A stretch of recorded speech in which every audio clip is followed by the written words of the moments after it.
জয়িতার রান্না বানাতে আজকে নিয়ে এসেছি হোয়াইট সস পাস্তার রেসিপি।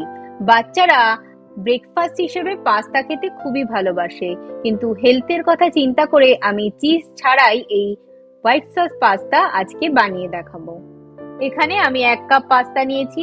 পাস্তাটাকে সিদ্ধ করব, তার জন্য জলের মধ্যে দিয়ে দিলাম হাফ চামচ নুন আর হাফ চামচ ভেজিটেবল অয়েল। জলটা ফুটে উঠেছে, এবার আমি এর মধ্যে দিয়ে দিচ্ছি পাস্তাগুলো। পাস্তা দিয়ে কম করে 7 থেকে 8 মিনিট এইভাবে ভালো করে ফুটিয়ে নিতে হবে। আর এর মধ্যে ফোটানোর সময় যদি তেল ব্যবহার করা যায় তাহলে কিন্তু পাস্তা কখনো একটার গায়ে একটা লেগে যায় না। একটা পাস্তা তুলে নিয়ে এইভাবে ছুরির সাহায্যে কেটে দেখছি, আরামসেই কেটে গেল। ঠিক এই রকম পর্যায়ে কিন্তু সিদ্ধ করে নিতে হবে।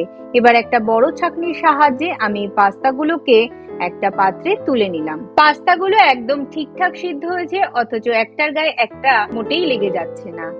হোয়াইট সস বানানোর জন্য প্যানে দিয়ে দিলাম 2 টেবিল চামচ ঘি। ঘিয়ের পরিবর্তে বাটারও ব্যবহার করা যেতে পারে।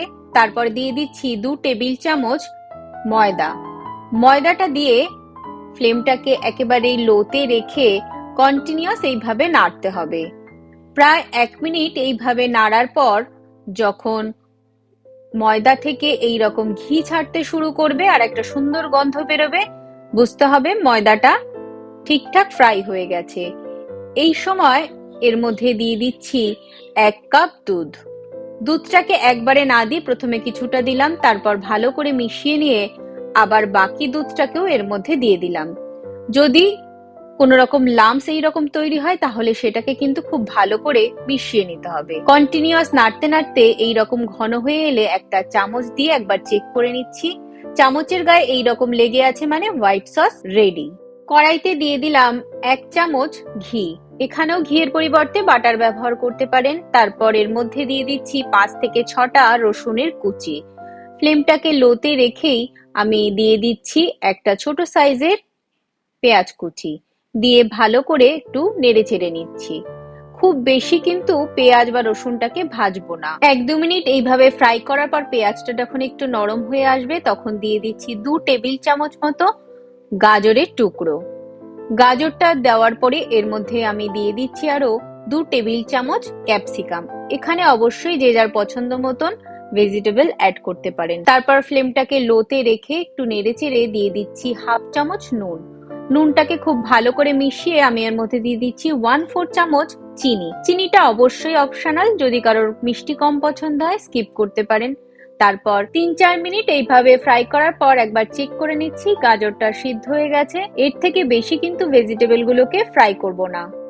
আগে থেকে যে হোয়াইট সসটা রেডি করেছিলাম সেটাকে একটু চামচের সাহায্যে ভালো করে নেড়ে নিতে হবে। যদি সসটা মনে হয় একটু ঘন হয়ে গেছে সেক্ষেত্রে একটু দুধ অ্যাড করা যেতে পারে। তারপর সিদ্ধ করে নেওয়া পাস্তাটাকে ভালো করে মিশিয়ে নিচ্ছি। গ্যাসের ফ্লেমটা এই সময় বন্ধই রাখতে হবে। তারপর ভেজে নেওয়া ভেজিটেবলস গুলোকে পাস্তার সাথে খুব ভালো করে মিশিয়ে নিতে হবে। এখন ফ্লেমটাকে অন করে দিতে হবে। ভালো করে নেড়ে চেড়ে দিয়ে দিচ্ছি 1/4 চামচ কালো মরিচের গুঁড়ো, দিয়ে দিলাম 1/4 চামচ চিলি ফ্লেক্স। আর আমি এখানে পিৎজা সিজনিং ইউজ করছি, যে কোনো হার্বসই ব্যবহার করা যেতে পারে। হাফ চামচ পিৎজা সিজনিং দিয়ে খুব ভালো করে মিশিয়ে নিতে হবে। 1 মিনিট মতন এইভাবে একটু নেড়ে চেড়েই গ্যাসের ফ্লেমটাকে বন্ধ করে দিতে হবে।